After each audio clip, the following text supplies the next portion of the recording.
ನೀನ್ ಹೇಳ್ತಿರೋದು ನಿಜಾನೇ. ಪೊನ್ನಪ್ಪ ನನ್ನ ಪಾಲಿಗೆ ಯಾವತ್ತಿದ್ರು ಡೇಂಜರೇ. ಅದಕ್ಕೆ ಮೊದಲು ನೀನ್ ಮನೆ ಚೇಂಜ್ ಮಾಡು ಅಂದಿದ್ದು. ಆದ್ರೆ ಅವಳು ಅಲ್ಲಿಗೂ ರೀಚ್ ಆಗ್ಬಿಟ್ಟಿದ್ದಾಳೆ. ಒಂದ್ ವೇಳೆ ಅರ್ಚನಾನೋ ಸಾಧನಾನೋ ಇದೇ ತರ ನಿನಗ್ ಸಿಕ್ಕಿ ನನ್ ಬಗ್ಗೆ ಕೇಳಿದ್ರೆ? ಅವತ್ತೇ ಎಲ್ಲಾ ವಿಷಯನೂ ಅವ್ರಿಗೆ ಬೇರೆ ತರ ಹೇಳ್ಬಿಟ್ಟಿದ್ದೀನಲ್ಲ,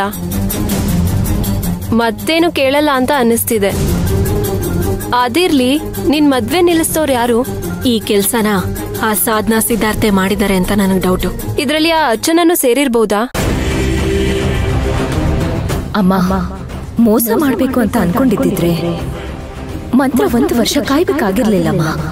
ಅವ್ರು ಯಾರು ಕಳ್ಸಿರೋ ವಿಡಿಯೋ ಆಗ್ಲಿ ಫೋಟೋ ಆಗ್ಲಿ ಇದೆಲ್ಲ ನನಗ್ ಸುಳ್ಳು ಅಂತ ಅನ್ನಿಸ್ತಿದೆ ಅಮ್ಮ.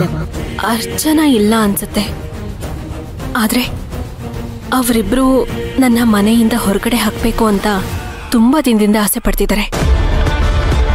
ಮೋಸ್ಟ್ಲಿ ಅವ್ರು ಈ ಕೆಲಸ ಮಾಡಿರ್ಬೋದು ಅಂತ ನಂಗೆ ಡೌಟ್ ಇದೆ.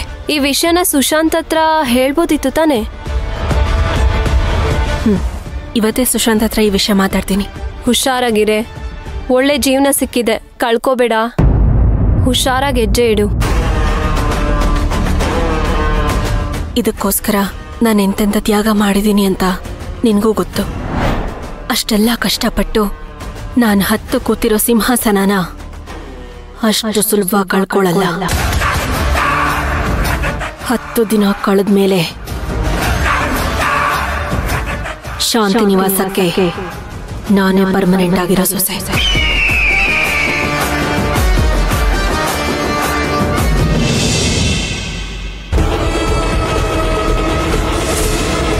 ನಾವೆಲ್ಲರೂ ಒಂದೇ ಕುಟುಂಬದವರು. ನಮ್ಮಲ್ಲೇ ಜಗಳ ಮಾಡ್ಕೊಳ್ಳೋದು ಸರಿ ಇರುತ್ತಾ? ಇಂಥ ಸಂದರ್ಭದಲ್ಲಿ ನಾವು ಒಟ್ಟಾಗಿ ನಿಂತ್ಕೋಬೇಕು ಮಂತ್ರ ಜೊತೆನಲ್ಲಿ. ಆದ್ರೆ ನೀವ್ಯಾರು ನಿಲ್ತಿಲ್ವಲ್ಲ. ನಾನ್ ನಿಲ್ತೀನಿ. ತಗೊಳ್ಳಿ, ನೀರ್ ಕುಡಿದಿ. ನೀವೊಬ್ರು ಬಾಕಿ ಇದ್ರಿ, ಎಲ್ರು ನೀರ್ ಕುಡಿಸ್ತಾ ಇದಾರೆ, ನೀವು ಅದನ್ನೇ ತಂದ್ರಿ. ಯಾಕಮ್ಮ, ಏನಾಯ್ತು?